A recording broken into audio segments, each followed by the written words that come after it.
Tampanan, tampanan.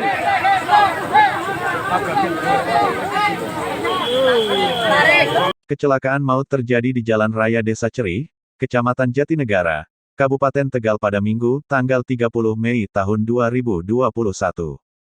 Mobil pikap yang mereka tumpangi remblong. Mobil melaju tak terkendali lalu oleng, menabrak pembatas jalan dan berakhir di dalam parit. Lokasi kecelakaan di Jalan Raya Desa Cerih, wilayah Kecamatan Jatinegara, Kabupaten Tegal. Mobil pikap itu berpenumpang 17 orang. 2 orang di antaranya meninggal dunia. Sedangkan 8 orang lainnya luka-luka. Mobil pikap bernomor polisi G1667 SZ. Mobil itu bertujuan ke Randu Dongkal Pemalang.